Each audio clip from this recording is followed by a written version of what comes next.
Olá, meus amores. Vamos continuar a lista que começamos na aula passada, falando logo no início daquele basicão em relação às funções de hemácias, leucócitos e plaquetas. E aí sempre é a nossa marca aqui no Ciência em Loco, é uma apresentação da teoria associada à resolução das questões. Então, vem comigo que eu tô cheinha de assunto para a gente discutir. Primeiro, brevemente aqui falando sobre alterações no número de hemácias no hemograma. Essas alterações podem ser para uma quantidade acima daquilo que é considerado um padrão normal ou então abaixo. Só tem essas opções, né? Se você está com dúvidas em relação a esse conteúdo, assista a aula anterior. Está aqui no nosso canal Ciência em Loco. Então, no caso do sufixo penia, ele já indica essa redução, eritropenia, né? O sufixo citose é uma referência a uma taxa acima daquilo que é considerado esperado como normal. Então, a redução, né, você que vai fazer Enem, você que vai fazer as estaduais, você já deve ter percebido que isso sempre vem atrelado ao quadro de anemia. Mas existem diversos tipos de anemias. Aquelas que vocês devem priorizar. Primeiro, anemia ferropriva, aquela em que não há oferta suficiente de íon ferro, aquele ferro mais, o ferro reduzido na alimentação. Uma pessoa que, por exemplo, não consome carne vermelha. Então, mas tem produto vegetal que apresenta o íon ferro também, Grazi. Concordo, mas é o ferro mais, né? Ele não é o reduzido, ele é o oxidado. O que é mais difícil para que consigamos, lá na região do íleo, final do intestino delgado, promover uma absorção. Então, é reconhecido como um íon ferro que não é de tão boa qualidade assim. Dá até para fazer um certo ajuste combinando com vitamina C, já que ela é antioxidante. Mas isso é um papo para uma outra aula. Anemia perniciosa, ela está diretamente relacionada à vitamina B12, porque a vitamina B12 tem infinitas funções, né? Eu vou fazer um recorte exatamente para aquilo que a gente está discutindo. A gênese, né? A origem da célula vermelha, que chamamos de hemácia, requer uma série de etapas. E assim como qualquer célula sanguínea, tem o local medula óssea como o nascedouro.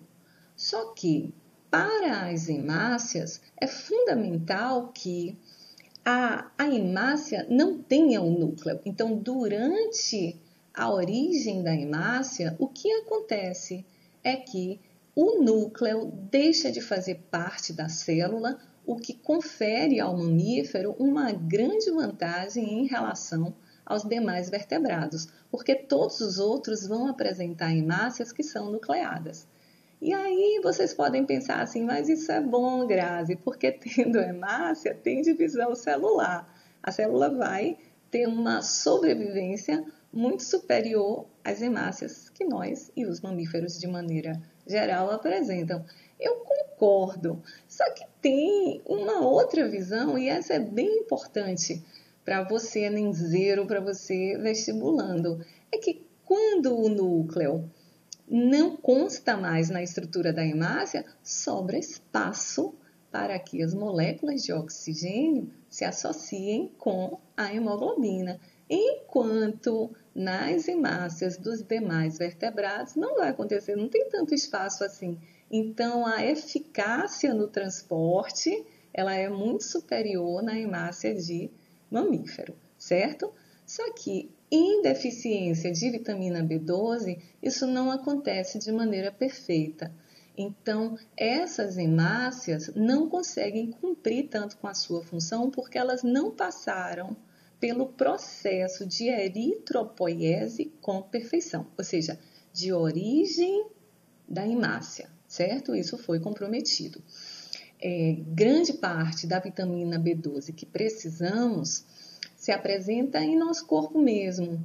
Devemos às bactérias que compõem a nossa microbiota isso, né? O fato delas estarem ali produzindo essas vitaminas. Só que o uso indiscriminado de antibióticos, né, isso acaba interferindo nessa flora e muitas vezes o que se esperava de síntese não vem na quantidade que era desejada. Agora, tem uma série de alimentos também que são ricos em vitamina B12. Eu gosto muito de marisco, peixe, né? Tem bastante também. Ovos também tem. Enfim, tem como a gente complementar. De novo, vamos chamar os nutricionistas, né? Bom, e a anemia genética? A anemia genética, que é comum em provas, é a anemia falciforme, né? Quando eu falo falciforme, eu quero que você preste atenção que forme é forma e falci é para lembrar de foice. Então, parece uma luazinha minguante. Agora, a ideia de foice, faltar um cabinho, né? Tinha que ter um cabinho. Então, por que que isso é sério? Porque a hemácia tem uma área muito reduzida para o transporte do oxigênio. Ainda tem aquela discussão em genética em relação a trata-se de uma herança que é autossômica, ou seja, ela não é ligada ao sexo, é recessiva, então manifesta-se em dose dupla, mas aí é que vem as questões que são mais exigentes. Mas os heterozigotos, aqueles que têm os traços falcêmicos, também apresentam alguns sinais, mas eles têm uma anemia que é branda.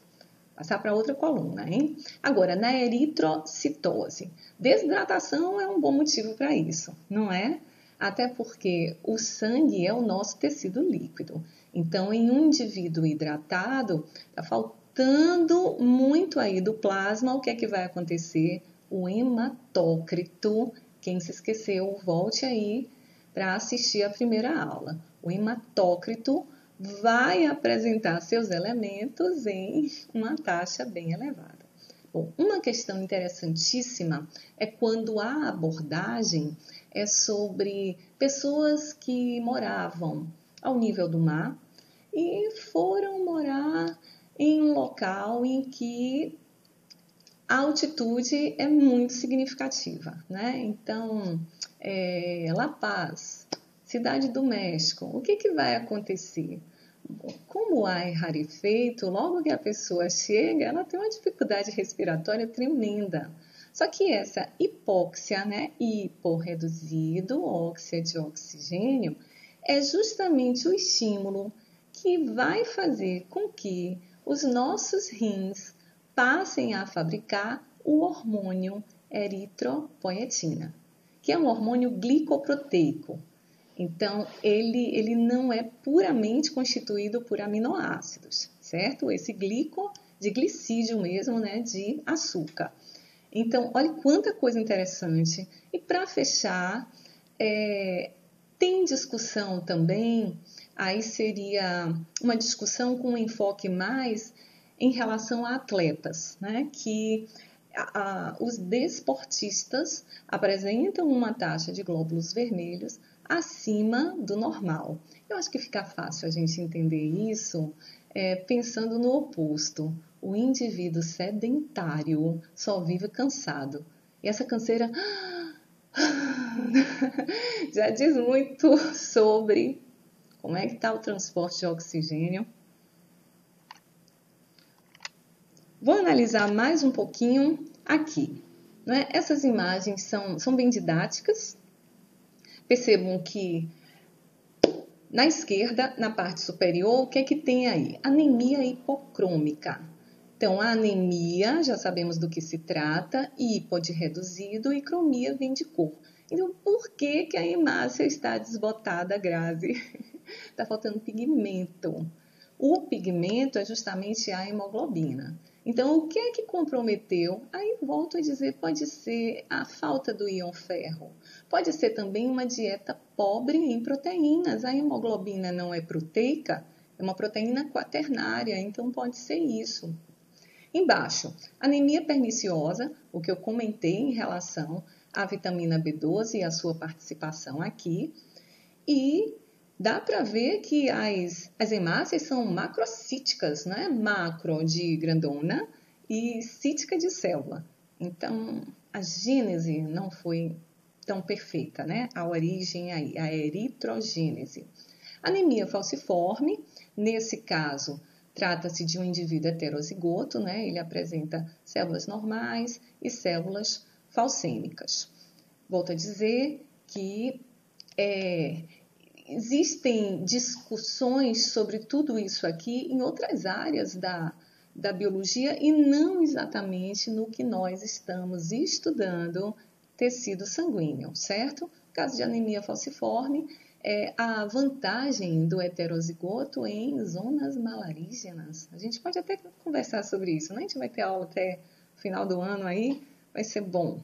Bom, eritroblastose fetal, percebam que não é eritrócito, é eritroblasto. Então, de novo, estágio anterior à diferenciação dessa linhagem vermelha na hemácia propriamente dita, que é o eritrócito. Só que é uma situação fetal, ou seja, a criança nasceu com eritroblastos e não com eritrócitos. Qual a causa disso, Grazi? A incompatibilidade materno-fetal.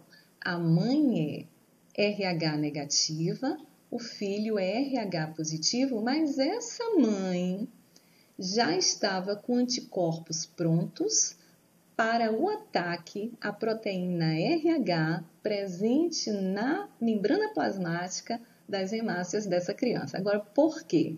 Ou houve uma sensibilização materna com um bebê anterior a esse, que foi o primeiro contato dessa mãe com a proteína RH, e aí o corpo se defendeu fabricando anticorpos, esse bebê nasce bem, mas o segundo já vai encontrar o corpo da mãe cheio de proteínas de defesa, proteínas contra a proteína RH que ele tem, né? Caso ele seja RH positivo. A condição tem que ser essa, certo? A mãe negativa, o filho positivo.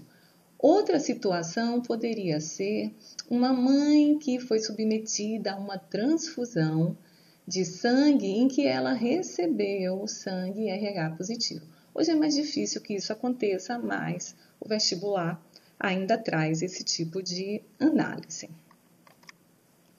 Vamos para as questões. 3 pacientes recorreram a um laboratório de análises clínicas para fazer um hemograma, exame que registra informações sobre os componentes celulares do sangue. Pronto. Agora, pacientes, hein? Paciente 1, bastante pálido, apresentava cansaço constante. Isso é importante para a gente marcar. Bom, palidez, cansaço, considerando-se os elementos figurados, ele estava com a taxa reduzida de hemácias, certo? Uma eritropenia. Paciente 2 era portador do HIV e apresentava baixa imunidade. Bom, o próprio HIV já parasita leucócitos, né? Em especial os linfócitos CD4. Mas ele tem também imunidade reduzida, embora, né, a questão já tenha dado aqui a dica pelo fato dele apresentar o HIV, mas não diz que ele tem AIDS. Bom, o que nós vamos pensar? Compromete a linhagem branca, leucócitos aí em baixa. Então, leucopenia. E o paciente 3 trazia relatos de sangramentos por causa ainda a ser investigada. Vou destacar aqui o do paciente 2 e paciente 3, sangramentos. Bom, sangramentos, hemorragia. Cadê as plaquetas? Então, ou plaquetopenia ou trombocitopenia, já que as plaquetas também podem ser chamadas de trombócitos. Vamos lá. As fichas de registro A, B e C apresentam alguns resultados dos exames desses 3 pacientes. Vamos nós. A ficha, ali tem hemograma, né? Ficha A, ficha B, ficha C. Não sei aí quem é paciente 1, paciente 2, paciente 3. Com esses dados, nós vamos tentar identificar.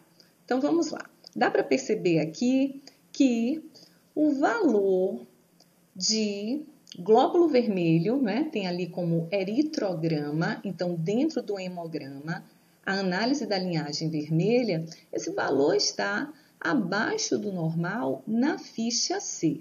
Bom, se está na ficha C e lá, entre as 3 opções, havia um paciente pálido e com dificuldade respiratória, né? Então, olha ele aqui, né? Essa ficha C é dele.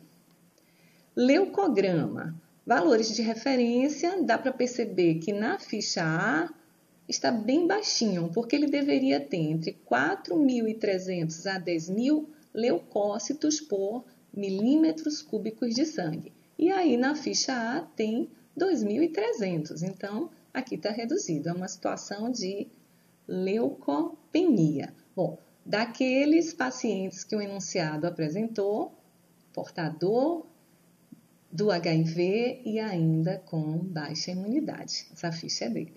E contagem de plaquetas, bom, reduzido aqui para a ficha B.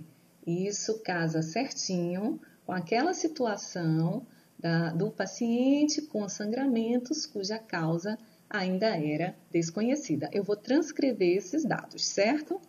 Pronto. Então, palidez e cansaço, paciente 1, ficha C.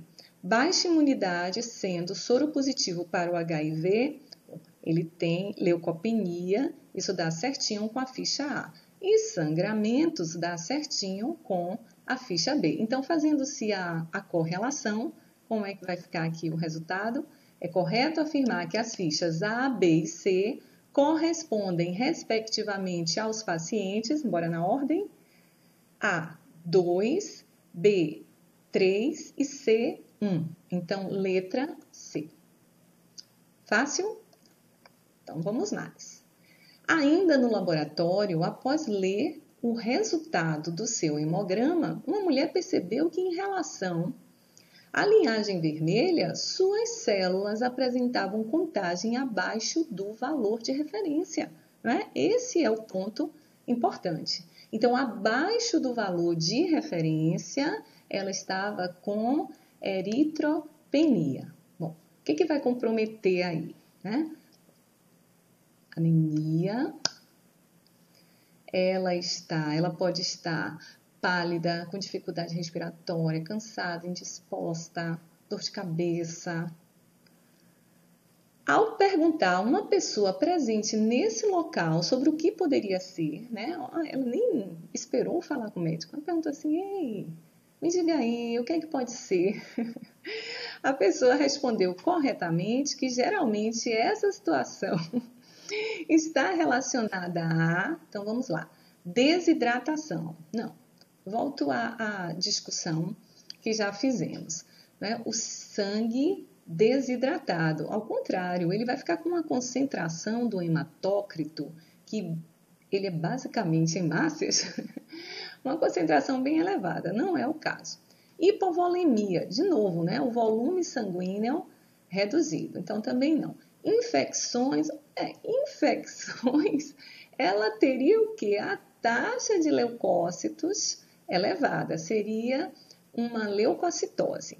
Hemofilia, não, hemofilia é uma doença genética.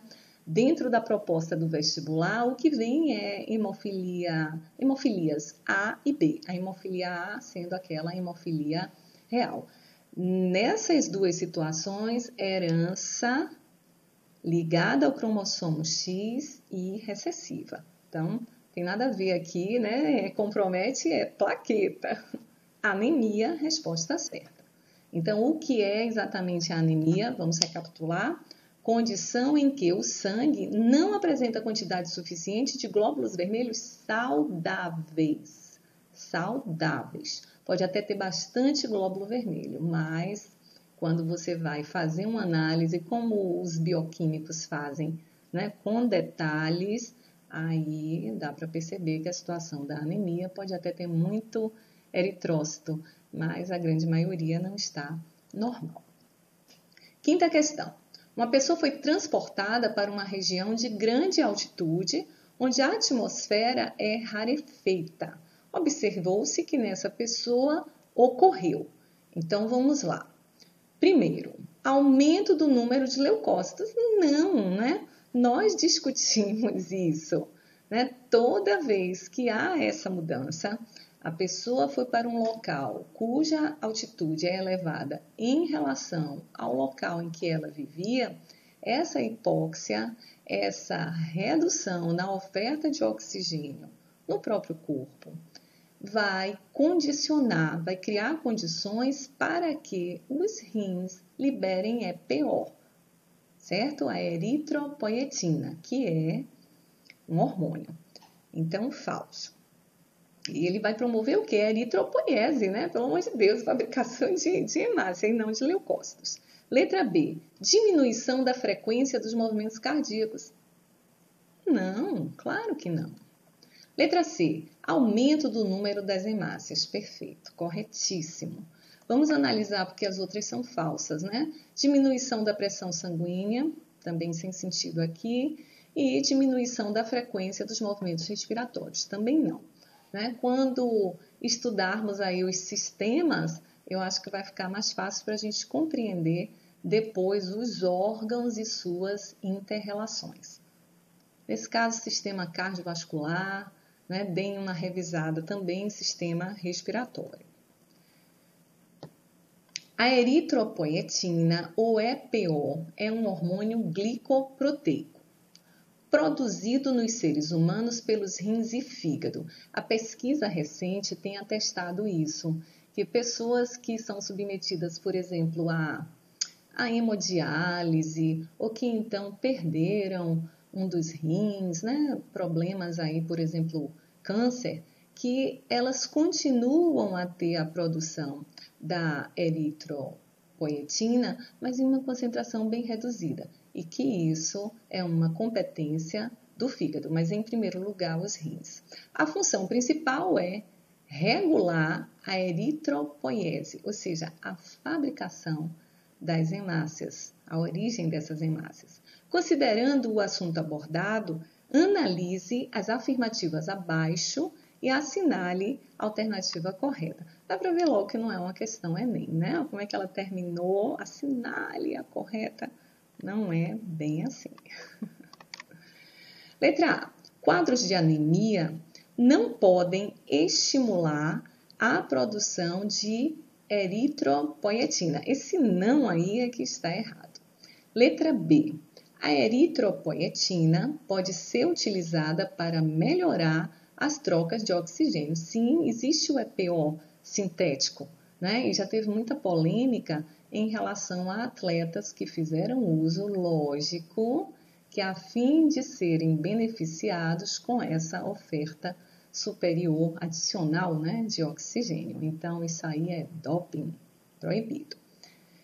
Então, letra C. Olha aqui, exames antidoping não estão relacionados à eritropoietina. Claro que estão. Deem uma pesquisada, tem tanta matéria interessante. Letra D. A constituição da eritropoietina é exclusivamente aminoácidos. Não, o próprio enunciado disse que EPO é glicoproteína. Então, confirmando, gabarito letra B. Vamos lá. Enem 2015. De acordo com estatísticas do Ministério da Saúde, cerca de 5% das pessoas com dengue hemorrágica morrem. A dengue hemorrágica tem como base fisiopatológica uma resposta imune anômala, causando aumento da permeabilidade de vasos sanguíneos, queda da pressão arterial e manifestações hemorrágicas, podendo ocorrer manchas vermelhas na pele e sangramento pelo nariz, epistaxe, né? boca e gengivas. Esse trecho aí é bem importante.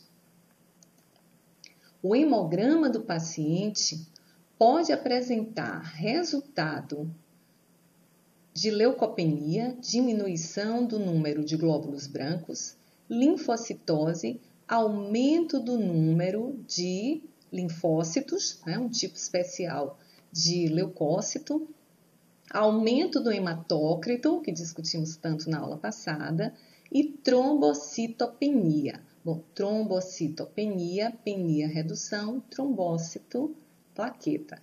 Então, contagem de plaquetas abaixo do que é considerado ali o padrão, né?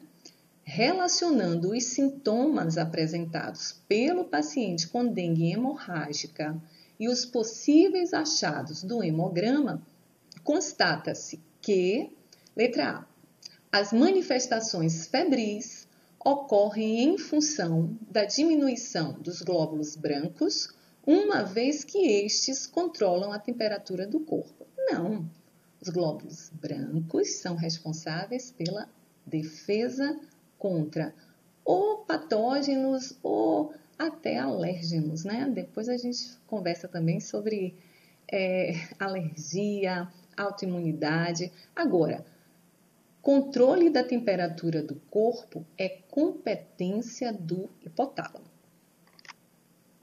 Ali marcando os pontos principais, tinha me esquecido. Letra B.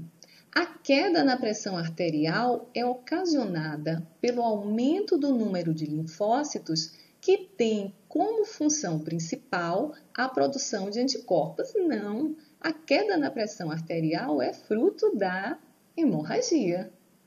Letra C. O sangramento pelo nariz, pela boca e gengiva é ocasionado pela quantidade reduzida de plaquetas, que são responsáveis pelo transporte de oxigênio. Não, transporte de oxigênio é uma atribuição da hemácia. Letra D. As manifestações hemorrágicas estão associadas à trombocitopenia. Sim, redução no número de trombócitos, ou seja, de plaquetas, uma vez que as plaquetas estão envolvidas na cascata de coagulação sanguínea. Perfeito. Nós sempre damos prioridade assim às plaquetas, né? As plaquetas vão participar, vão fazer isso, vão fazer aquilo, mas na verdade, para que a hemorragia seja estancada, tem outros mecanismos que vão participar.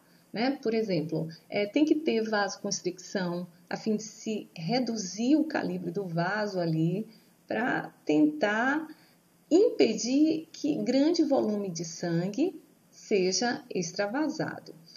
Quando o vaso é rompido, fibras colágenas acabam ficando soltas e aí sim a agregação plaquetária é possível, né? A plaqueta adere e ela ainda muda a sua forma.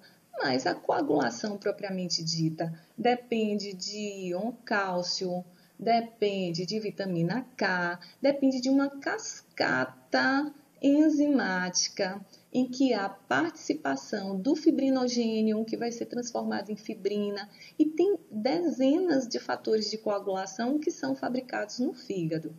Então, estão envolvidas na cascata de coagulação sanguínea? Verdadeiro. E letra E. Os sangramentos observados ocorrem em função da linfocitose. Ela sangrou muito porque a taxa de linfócitos está elevada, uma vez que os linfócitos são responsáveis pela manutenção da integridade dos vasos sanguíneos. Não. Existem os linfócitos T e os linfócitos B. Né? Os linfócitos T são reconhecidos assim como aqueles que realmente mandam no sistema imunológico, mas são eles que vão receber as informações sobre qual é o patógeno que está ali causando confusão no corpo. Aí lá vem as células apresentadoras de antígenos. Eles, então, vão enviar sinais para outros linfócitos. Por exemplo, eles enviam sinais para linfócitos B, que crescem, se tornam plasmócitos, e esses sim é que vão fabricar os anticorpos. certo? Ainda tem a participação das células NK, mas a gente vai conversar sobre isso, tem tanto assunto. Então, confirmando aqui, letra D. E aí, antes que você pergunte assim, cadê a oitava questão? A oitava questão é sobre a terceira linha de defesa, que é aquela imunidade que é adquirida. Nós não nascemos com ela. Será a nossa próxima aula. Não perca. Então, vamos finalizar aqui, questão Enem 2017. Pesquisadores criaram um tipo de plaqueta artificial feita com um polímero gelatinoso coberto de anticorpos, que promete agilizar o processo de coagulação quando injetada no corpo. Se houver sangramento, esses anticorpos fazem com que a plaqueta mude sua forma e se transforme em uma espécie de rede que gruda nas lesões dos vasos sanguíneos e da pele. Qual a doença cujos pacientes teriam melhora de seu estado de saúde com o uso desse material? Tem que ser aquele que vai apresentar hemorragia, né? Então, nesse caso, qual aquele que vai apresentar a hemorragia? É o que tem a hemofilia. Então, a gente fica por aqui. Um beijo, até nosso próximo encontro. E caso queiram dicas, biologia in loco,